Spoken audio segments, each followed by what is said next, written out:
Right, so welcome to this webinar. I think you should be able to hear me absolutely fine. I think you should be able to see me as well. You should also be able to see some slides there. There may be some more people joining, there may not, I don't know. There may be some people just wanting to see the replay of this. Just before I continue, can I just ask you please to type hello or hi or something. You'll see on the side of the screen, Dean, hello. If I just ask you to say hello, make sure you can hear me, that would be great. I appreciate you might need to put down a glass of Chardonnay and the bar of fudge. That's great. Hello, Ruta. Hello, nice to see you. That's good. I'm guessing people can hear. That's good. So we're going to crack straight on. Where are we? That's good. And fantastic. Good. So I'm expecting, as is often the case, people will want to log in and watch this later on. So let's get started, and just trying to balance my screen there. Fantastic, good. So let's get started with this straight away. This is the webinar on conference speaking and the classic mistakes that people make. So a few things that are slightly different from this webinar, perhaps from some other webinars you may have attended. The first is that you can see there is me and there is the slide deck, and you can see both of them. If you decide that you really like seeing me, or you really decide that you want to see there's more of the slides, at the top of the screen you'll see some buttons to expand or contract one side or the other. So feel free to do that if that would help you. You've already found there's some question options on the side. There'll be a couple of points when I do ask for your questions, your comments, your observations. So quite keen to get your input on a couple of stages as we work through this. Total webinar time is around about 45 minutes, plus or minus, and then we'll have about 5, 10, 15 minutes for some questions at the end. If you've got loads of questions, we'll keep talking. If you've got no questions, then it's an early night for everyone. So that's the way we're going to work. A couple of the bits and pieces. Sometimes, I don't know how many webinars you've attended, but people are sometimes a little bit nervous that maybe there isn't really going to be that much content, and all it's really going to be is a disguised sales pitch. So let me tell you right now, I'm not going to hold anything back. What I'm going to put in this webinar is, if you like, the solutions to the classic mistakes that I've seen. So I should tell you who I am and how long I've been doing this. My name's Graham David. I'm from Blue Beetle, and over the last 20 years, we've been involved with, written, helped with, into the hundreds of conferences, which means we've seen into the thousands of conference speakers. And if I think about a scale, right, where up here is the very best speaker you've ever seen, that's usually somebody who's professional, right? You may have seen some motivational speakers, famous people, whatever. You might put one or two of them there. You've probably seen the other end of the scale, some unbelievably bad speakers. I mean, people who get nervous, the dry mouth, forget the words, the slide deck explodes, the AV doesn't work, a whole bunch of stuff. You've seen some people down there. But what I've noticed on that scale, of all the conference speakers I've seen, the vast majority at best are around about here. A pretty poor average or something below that. And what I want to do is to find some solutions and find some fixes so that we can start to see some better conference speaking. And what originally got me thinking about this was just last week. I was speaking at a conference, quite a small one, about 100 people. And this guy came up to me, a very senior person, and he said, you know, I get so nervous when I speak. He said, meetings, fine, briefings, no problem, but a conference. He said, my chest tightens, my mouth goes dry, my breathing speeds up. And he said, I know I'm boring, but it's not good enough, and I need to improve. And I thought this would be a really useful thing to do in some webinars. So that's what we're going to be doing in this slot this evening. I have a couple of key points for you. A lot of people are worried about, is it going to be all basically filler and sales content? I'm going to put a 2-minute sales commercial towards the end of this webinar. You'll know it's a sales commercial because I'll say, this is a sales commercial. And within a couple of minutes, it'll be all done and dusted. And I hope that's a fair exchange. You'll also see that there's our Twitter handle at Blue Beetle Twits, and there's the email address scarab@bluebeetle.co.uk. You'll find those on the slides. And at the end of this webinar, the recording, I guess you'd call it a recording, will be sent to you automatically, the link. So if you want to review it, that's fine. You want to share it with anybody else, that's fine. Simple thing I'm going to ask you is, if you like what we talk about, if it's of use to you, I'd really appreciate your feedback. I'd appreciate you saying so on Twitter. I'd appreciate you emailing me and saying, great, thanks very much. That's, that helped. So let's move straight on. When I talk to people about conference speaking, there's always the same bunch of excuses that come up. They come up time and time and time again. It's all right for you.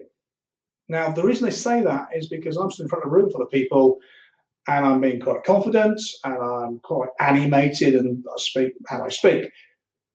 But the assumption is that somehow this is how I really am. Like, frequently in the evening, I stand in front of a Blue Beetles thing and talk to a camera and chat away, and that's what I always do. But this is a series of skills that I've had to pick up and work with. I'm not naturally confident is one that people often come up with. I have to tell you, if you're conference speaking, there's nothing natural about it at all, right? Let's say you've got 300 of your peers in the room. For a start, if you're speaking, you're the one person who's facing in the wrong direction. You're trying to run to slides, which might be beside you, overhead, either side. You might have AV, a microphone or a lapel mic. You've probably got some lights on. The person before you is probably overrun. You're trying to make some fixes to your speech on the go because somebody else is coming in after you. You've got key messages. There's nothing natural about it at all. It's just an in-house conference. It's one of those, it's okay, it's average. Why do we need to do anything bigger or better or more exciting than this? I love it when people say I don't want to stand out too much. It's distantly related to, well, you know, if I kind of walk on without my PowerPoint, then people will notice. Well, yes, that's the point. If you're conference speaking, I've got some news for you.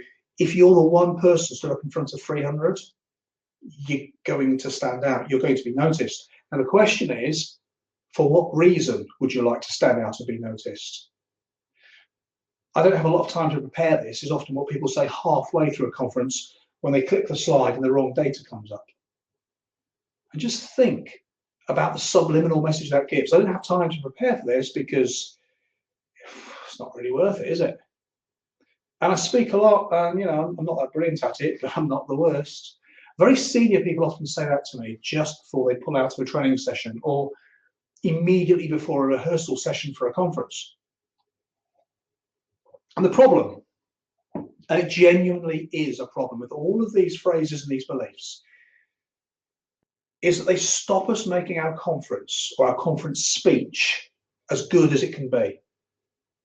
Now, you may not be the best, the most competent, the most accomplished, the most exciting. You may not have the best content to tell.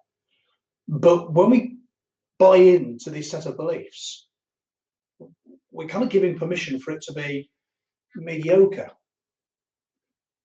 And even if you're not paying for a professional speaker to come along, if you're not paying for the venue because you've got a great big room at your business or your organization, even if everybody running the conference is in-house, that many people not doing your work, your normal work, for that long is a huge cost.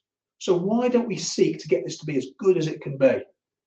Because at the end of it all, conference speaking is just a skill like any other. It's like running a spreadsheet. It's like asking for the sale if you've been pitching somebody. It's like running a team to budget and to time, making sure they're all happy and productive members of your team. It's a set of skills, all of which can be learned. And the problem is, people have these excuses. So all the time we buy into those, it stops us moving on. Now, before I continue, I'm just curious, what questions, comments, observations do you have so far about what I've said? I did say to you I would be asking questions, did warn you. So here's the first one. What questions, comments, observations do you have so far about those excuses or those beliefs that people have about conference speaking?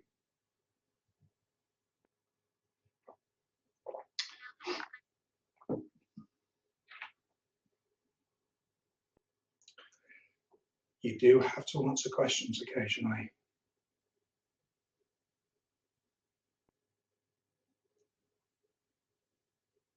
Give you 30 seconds longer just to see what questions you may have.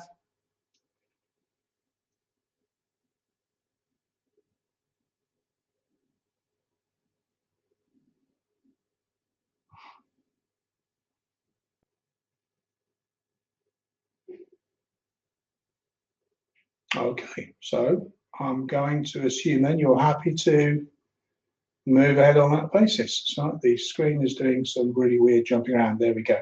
So I'm going to assume you're happy to move ahead on that basis. So here's one of the simple questions you can start asking that, if you ask it, will make a massive difference to the quality of the speech that you give.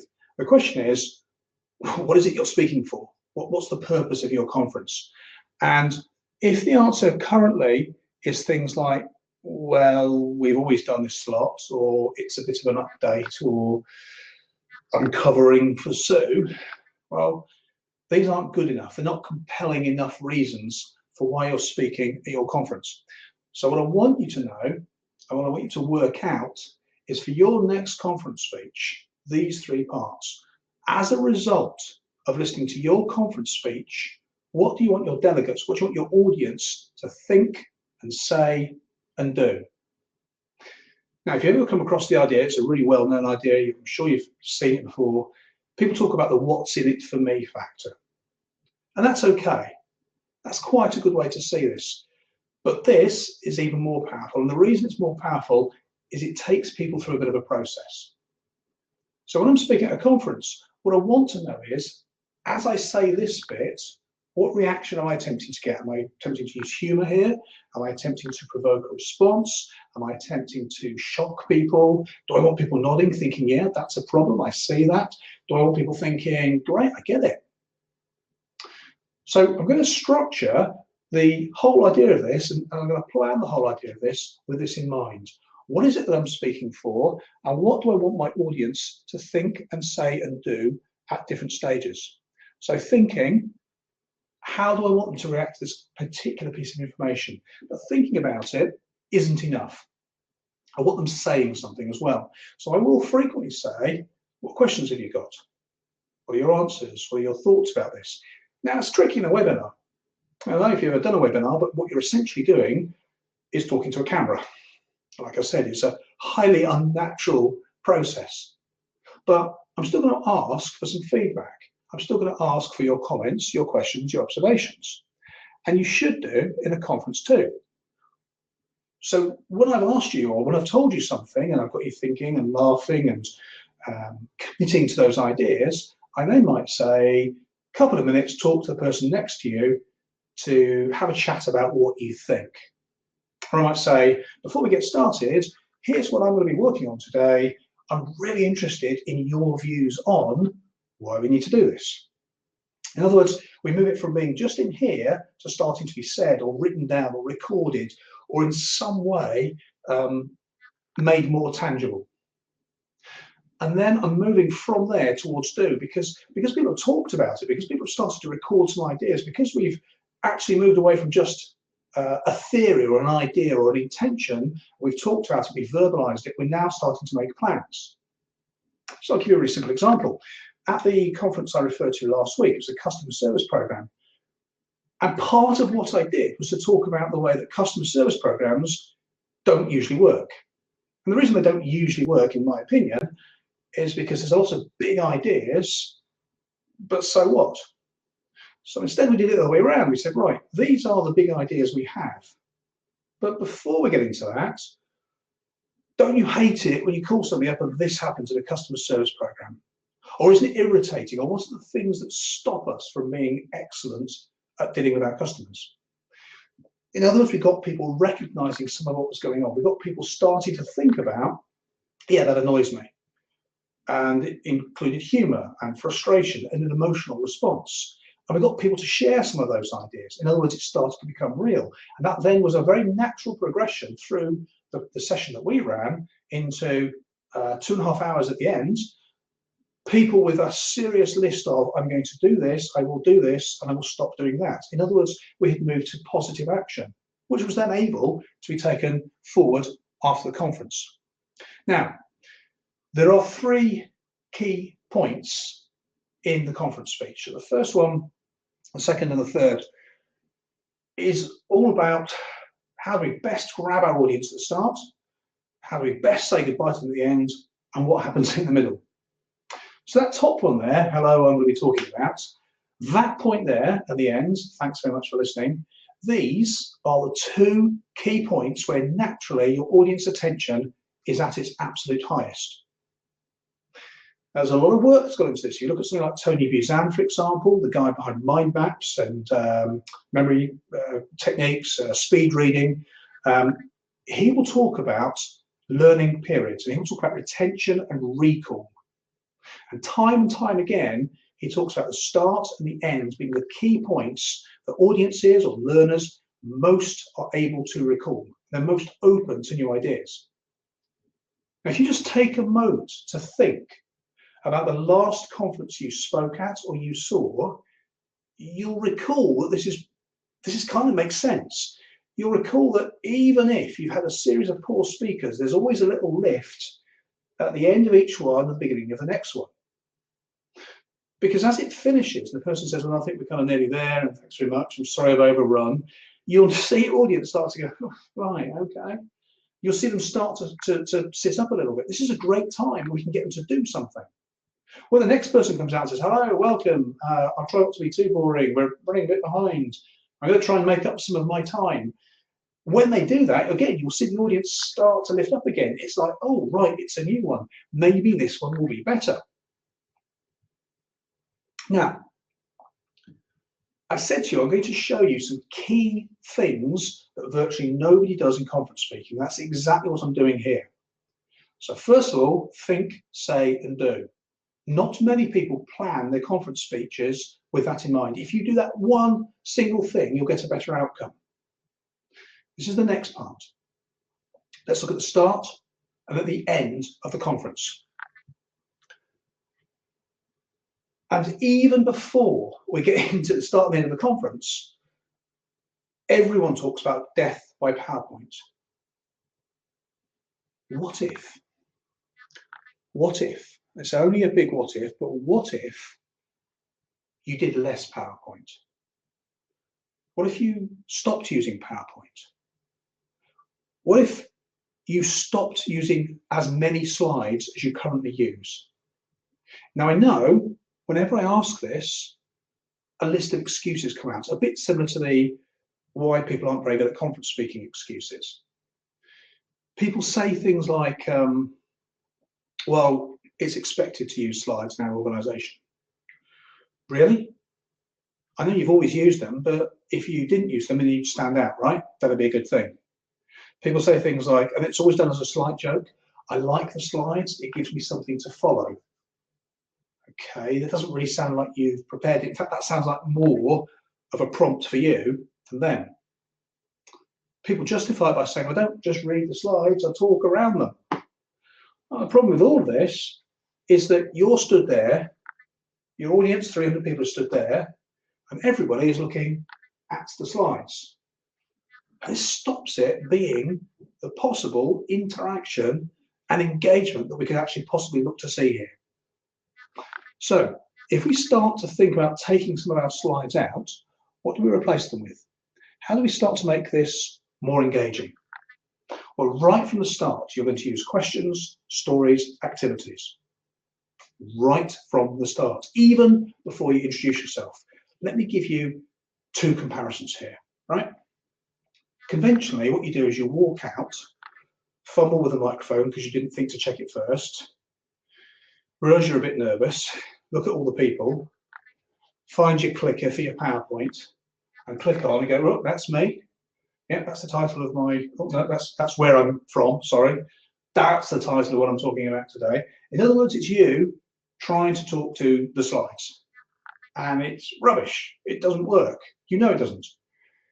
Wouldn't it be great if instead of that you walked out and you said, what's the biggest problem facing our organisation right now? That is the question that I was asked by the senior management team to come and speak to you about today, and that's what we're working through. Then you're into the normal introduction. My name is so-and-so, and I work in so-and-so, and I'm going to be working through some key things today. Now, one of those starts the same as everybody else. It's pedestrian and it's slow, and it goes nowhere. The other grabs people right from the start. Questions are brilliant. You don't even need everybody to answer the question, but you could do that. What's the number one problem facing our organisation today? Before we start, I'm going to give you 2 minutes with the person next to you. Ask that question, come up with some answers, then I'll get some feedback, then I'll tell you what I found. And away you go. Stories, or quotes, even song lyrics or statistics. Something that is outside the normal flow of the conference speech. In 1963, the Rolling Stones were at the height of their power. And one day they were rehearsing. And there's a problem because the drummer, Charlie Watts, hadn't turned up on time for the rehearsal. Well, I'm not going to tell you the rest of the story, but you notice what happens the moment you start to tell a story. Obviously, it's got to be linked to your topic, but it's a fantastic way to get some emotional content. And again, you tell a story before you introduce yourself. People are most happy with questions. They're slightly less happy about stories. Most people are very nervous about activity. An activity is very easy. It can be as simple as, on your desks is this year's report 4. I've passed out some spreadsheets that show you these figures. I've shared with you some marketing material. I'm going to give you a few minutes, moments, days, hours to have a look at it, review it, and tell me what you think. Then you're starting to build in an activity with a question. Now, people are nervous about this because it doesn't feel like it's under their control, but actually it's massively powerful. And it's a lot less random than people think. What do you think about this? How's this going? Where do we go next with this? So questions, stories, activities. By far the best way to start your conference speech.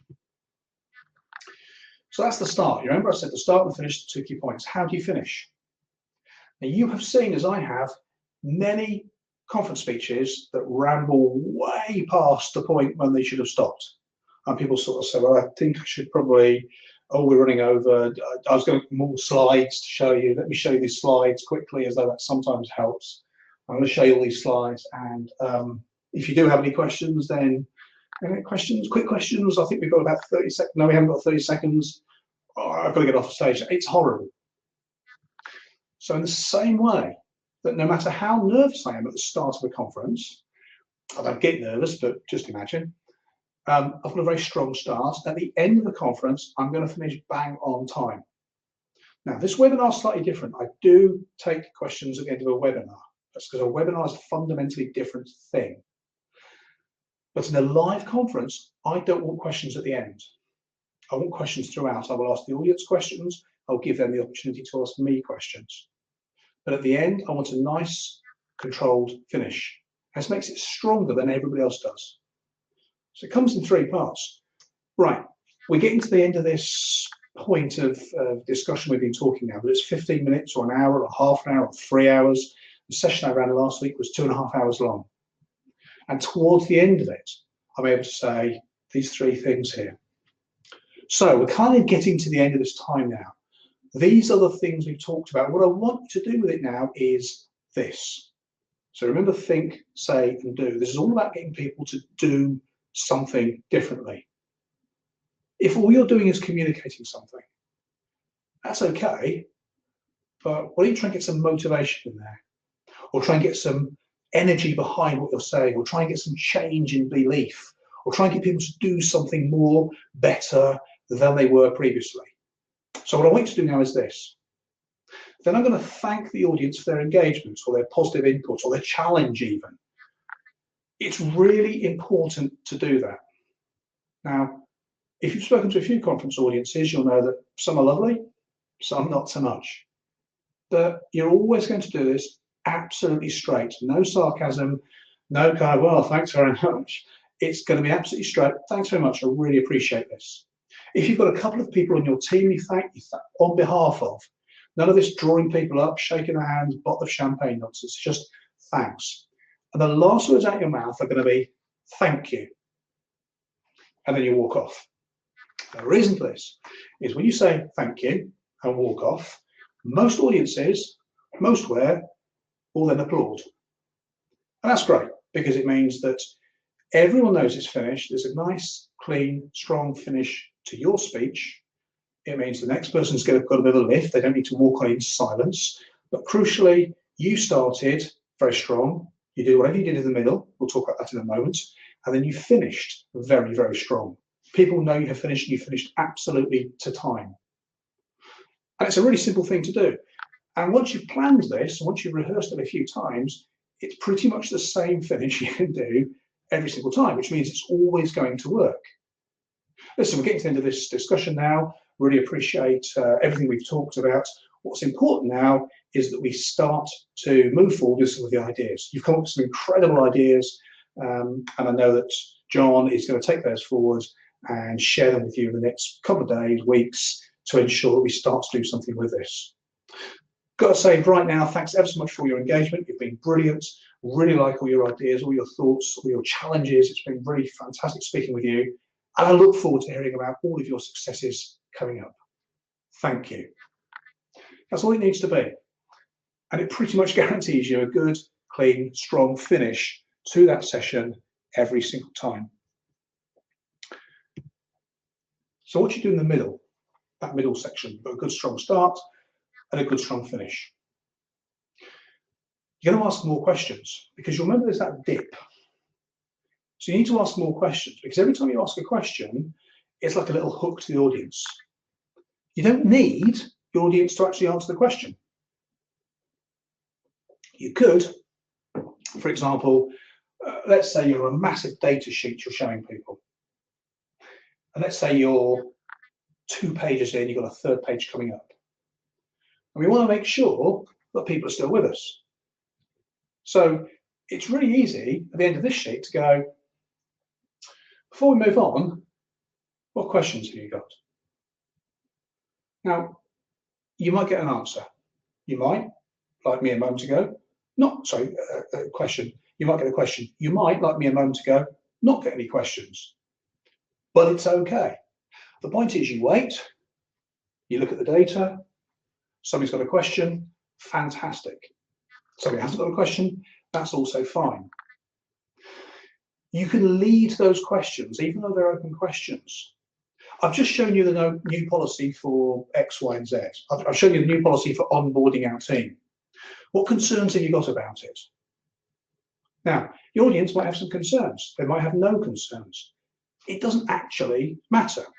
The point is that you're giving that opportunity for interaction. And most conference speakers don't do this. This is a massive mistake that most speakers will make. I'm often challenged at this point when people say, yeah, but you can't ask questions and expect people to answer. That's fine.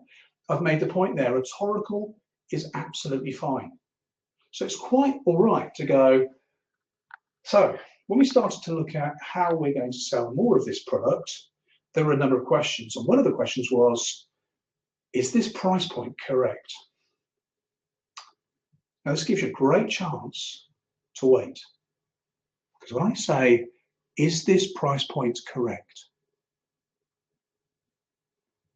Your audience will, in some cases, be thinking, is the price point correct?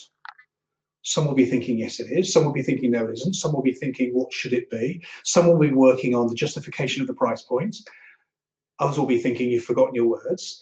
The point is, it stops it being a purely passive process because you've asked a question and there's been just a moment where it looks like you're waiting for an answer. Not in a horrible, challenging way, but you're just asking a question and you're waiting to see if it's an answer. Questions are fantastic. Whenever you've shown a major piece of material, I'll often find myself saying, look, I've been talking for a little while. What questions have you got so far? Sometimes there are questions, sometimes there aren't. It's okay. you're going to tell more stories. People panic about stories. Here's the thing. If you launch into a story midway in a presentation of data, so long as it ties up with what you're going on to, so long as it makes the point you need to make, so long as you can tell it confidently with a certain panache, it might have some humour to it, that's great. Now you know whether you can tell stories or not. Most of us can. Very few people can't tell stories, whether it's at the pub or with friends or down the workplace, the canteen area. Most of us have that experience of, oh, got to tell you about what happened last week on the train, the traffic in this morning, or my best ever holiday. Most of us have that experience of being able to convey that story, that range of things that happened. And that's what we're looking to convey in this situation. Clearly it's got to be relevant, clearly it's got to have some link to what you're talking about, and that's much easier than you might think. One of the difficulties is that people will sometimes tell a story, not get the reaction they want, and then start to panic and say, the reason I like that story is. You might want to test some of this with a friendly colleague. But emotional content builds itself naturally into stories because you're telling me what somebody said or what happened or how somebody felt. It's really, really strong. And you're going to run more activities. You don't need to spoon feed your audience every last thing. So in a conference, one of the classic first slides you put up would be, these are the rules for the conference. You could do that. Or you could say, to get us started, I'm going to give you 30 seconds on your tables to agree what the rules are for this conference. You've now got 30 seconds. Yeah, so what are the rules we've got? And people will tell you stuff. People do genuinely like to do things. You don't pick on people, you haven't said anything, speak, but you allow people to opt into this. Activities are really, really good. People like that chance to do something, to say something. I'll put a quote up on the board here. So I'm going to give you the next 5 minutes, and in the next 5 minutes I want you on your tables to work out how we achieve that, which is what our CEO committed us to for this next 6 months. Now, you could talk about what you think, or you could just say, tell me what you think first. It's a really simple way to work, and it's very, very powerful. I will ask again, just because I've been speaking for a little while before we get on to some ways to remember things. Just want to make sure everybody's with us still. If you have any questions, any comments, any observations, any thoughts at this stage, do type them up, and I'd just like to be able to answer those as we go. We're bang on time so far with the webinar. You're doing brilliantly.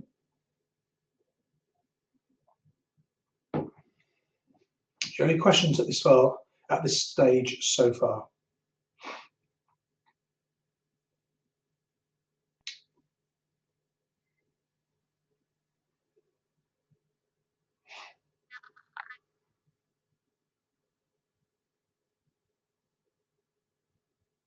I'm guessing, oh, there we go, Dean. I'm an apprentice. I usually communicate with young people. How would you interact with a young audience? Dean, that's a brilliant question. Thank you. Here's the thing I've noticed. Younger audiences, older audiences, middle-aged audiences, all audiences pretty much are used to quite poor conference delivery. Typically, conference delivery is dry, dull, uninspiring, badly worked out, not very well rehearsed. So I would react with a younger audience in exactly the same processes and techniques as I would with an older audience. But there are certain things I've noticed. Now, when I've worked with apprentice audiences and I've worked with graduate audiences, there's a big difference with that younger age group. The big difference appears to be, and this is going to sound rude, I promise you it isn't, the difference appears to be we in the audience know all of this. So what are you going to tell us that we don't already know? And that's how it looks. But in reality, if I go in with my style of some energy and some questions and some humour and plenty of activities, that audience, like any other, will get engaged. The difference is, to an outside perspective, it looks slightly more scary because there's some of this going on. The other thing that I would use, and I've been using this a lot in the last 2 years now, is that I'd find some excuses to use devices like phones, iPads, whatever it is that people have got. And here's the reason why. Every conference I've ever seen, there's some guy at the front saying, okay, so what are the rules? Please put your mobile phones away. And everybody goes, ha ha ha, and switches off their mobile phones.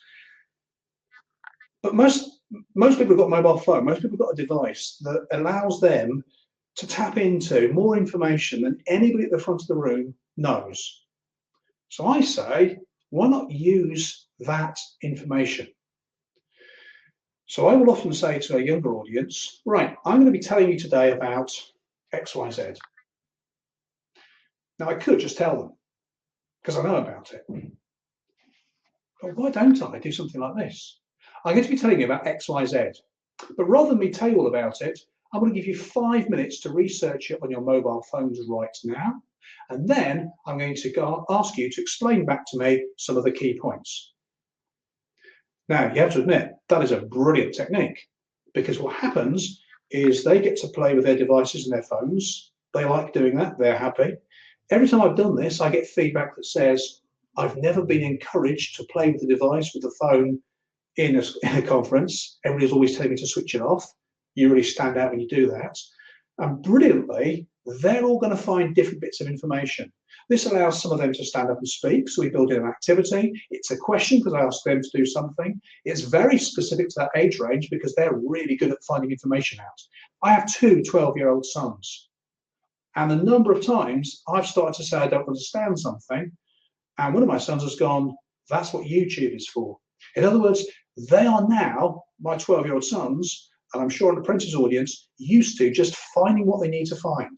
So at the front of the room, we don't need to think we've got all the answers. Dean, before I continue, does that largely answer your question? And is that a fantastic example of what you might try to use?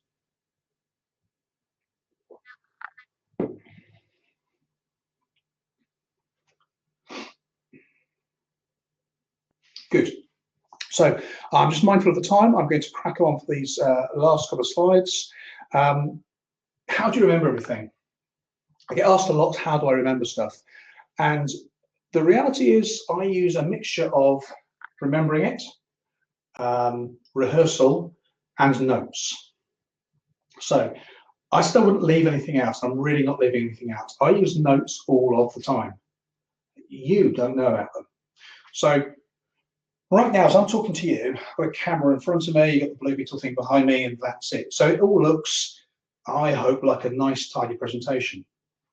But underneath where you are, I've got notes. Down here, I've got notes. And over here, I've got notes. Now, you don't know that, but I do. In a conference setting, I take a similar approach. So if it's a smaller room, I might have what looks like a roadmap at the back, which will show me in a graphical form what's going to happen in the speech. Now, if somebody sees it, it's fine. It's just over the heads of the audience. So if the audience see it, it's a slightly weird drawing at the back of the room. It allows me, if you imagine, let's say I'm talking to, I don't know, a very small group, 40 people. I can look at the back of the room, around like this, and there are my notes at the back. If there's a podium, I will have my notes there. And linked with that is I use the water trick. You've seen me take water several times today. Now, I'm not doing the full water trick because I don't need to for this particular session. But in conference, sometimes things go off track, you forget where you are, the time's a lot longer, you might be more pressured, you might be having to deal with some bits of content you don't know very well. So what you do is you set up your full set of notes somewhere near where you're speaking, just to one side. You're going to need a small table, a chair, a stool, something like that. Next to your notes aren't all in a book, it needs to be one single sheet. Next to it, you have a bottle that you've opened the lid, but then put the lid back on, and a glass. That's very specific. You'll see why in a moment. Let's say I'm in the middle of the speech. I suddenly think, oh my goodness, my brain's gone completely and utterly blank. I don't know what to do. I don't know where I am. And I'm looking at 100 people, 200 people, 500 people staring back at me. So I then say, listen, we've been talking quite a long time. By the way, this won't work in your opening introduction. It'll look terrible. But let's say you're buried in the middle of the conference. You go, ah. You say, right, listen, we've been talking quite a long time. Before we go any further, I'm going to give you 30 seconds just to consider what we've been talking about. And I'm going to take a snippet of your comments and feedback. So 30 seconds, talk to the person next to you, please. Everybody starts talking, thinking, wow, we've never done this before at a conference. You stroll over very calmly and look down at your bottle and your glass. You take the lid off, you pour the water. The whole time you're doing this, you're looking quite naturally at the glass, and you're not, you're looking straight at your notes. This allows you to put the glass down, sip the water, and then turn around and say, so where are we? By which time you've checked your notes. This is one of the brilliant cheats that I've used for a long time. It's massively powerful. But I also subsection notes for bits I don't know so well with bits I know very well. I've already told you right at the start, I've rehearsed that ad infinitum. So the start of the conference is always, or my speech is very, very well rehearsed. So is the close. The bits in between, there will be some bits I know better than other bits. And crucially, I'm going to use questions, stories, and activities. And think about this for a moment. Why do I love questions so much? Because when I say to you, here's my question, there's questions up on the sheet, 2 minutes to talk to the person next to you. What can I do for 2 minutes? Check my notes. When I tell you a story, it's a story I've told hundreds of times before. So even if there's a bit where I get confused, or there's a hostile person in the audience, or some tricky questions, I'm now into a story that I know, it's rehearsed, it gets my brain back into it. An activity, same thing. 5 minutes, go away and do this, come back and tell me what you've done. I said there's going to be a commercial break. This is the commercial break. Everything I've told you so far absolutely works. And I've told you already in a very short time quite a lot of material that will help you to be a better conference speaker. At this stage, sometimes people think, I'd like to know more, I'd like some more help, I'd like some more assistance, quite like the look of this seems to work for me. If you would like us to, we will work with you, what we call the Conference Buster session. It can be as big or as small as you like, but what we'll do is we'll help you to start the conference in a massively powerful way, so the audience starts in absolutely the right state of mind. We'll help you put the conference together, we'll help you put the whole session together. If you want us to, we'll write and run the whole thing. So it's a lot less pressure for you. If that is of interest to you, there's a link there. You can watch a little video, and it shows you the kinds of things that go on in our conferences. And if that does interest you, please email me or send me a little note after this conference, this webinar, because I don't want to take up time answering questions on this, unless that's the only question we've got. But there's the commercial break, all done and dusted. And you won't be surprised when I say to you at the end of this, it's all very well, but if you don't do something with it, well, I hope you had a nice 45 minutes to an hour, but so what? I've told you a lot in 45 minutes. I've told you right from the beginning, put those excuses and those explanations, and they're all good reasons, by the way, to one side. Put them to one side, because if you want to be a better speaker, and I guess you do because you're here in a webinar, you need to start taking some specific changes and steps in the way you speak. And it's going to be different from the way everybody else does it. So first of all, think, say, and do. Your next conference speech, what do you want your delegates to think and say and do as a result of listening to you? That's the first thing. If you just do that, you'll make a massive change. I've asked you to consider dropping completely, or at least cutting down, the amount you use PowerPoint. That alone will make a massive difference. I've told you about the importance of the start of your conference speech and the 3 things that you can put in there to make that much, much better. I've told you about the close of the conference speech, and I've given you a specific template that you can use for yourself repeatedly. And I've then told you about the middle, more questions, more stories, more activities. I've even given you the cheats about how to remember everything and what to do when your memory and your mind goes and you need to get some help with your notes. So the key thing is, what are you going to do with everything that we've spoken about tonight? And I always love it when stuff runs to time. So you won't be surprised when I say it's been an absolute pleasure talking with you. We've gone through a lot of content. I've just summarised that for you. Normally at this stage, I would of course say thanks for your attention, thanks for being here, thank you, and walk off. But this is a webinar, and as I said to you right at the beginning, it's a slightly different setup from a live conference. So just to finish us off, if you have questions, comments, observations, anything you want to ask me specifically, I'd be delighted to do my very best to help you with that right now.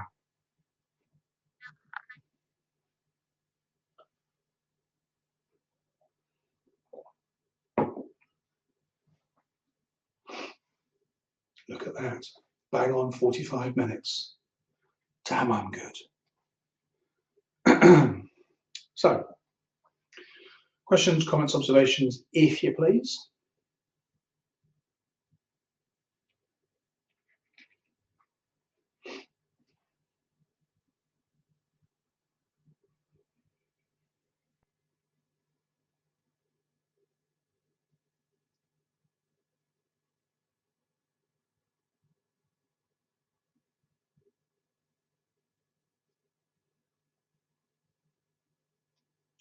Dean, I'm assuming you're okay.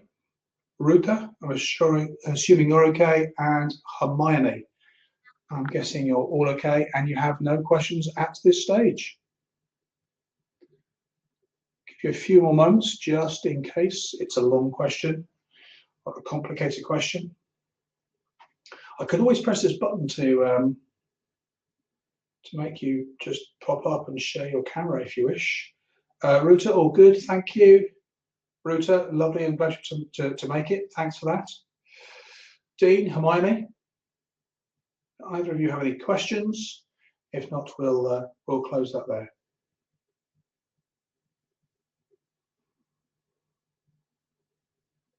Oh, Dean, all good, thank you. Excellent.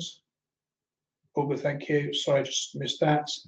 And Hermione, I'm guessing all is well for you. My camera is scrolling around all over the place now. There we go. Sorry about that. Good stuff. All right. Well, listen, you've got my thank you. You've got my my email, scarab@bluebeetle.co.uk. You've got the Twitter handle if you're a Twitterati. I believe that's what they call them, Twitterati, Twitter something eats. If you feel like tweeting something about this webinar, and as I said, if you feel like sharing the link to this webinar, I'd be really appreciative. If you want to know more about our Conference Busters session, do please let me know, and I'll do my absolute best to help you. For now, thanks very much. It's been great seeing you, and I look forward to talking to you soon. Thank you.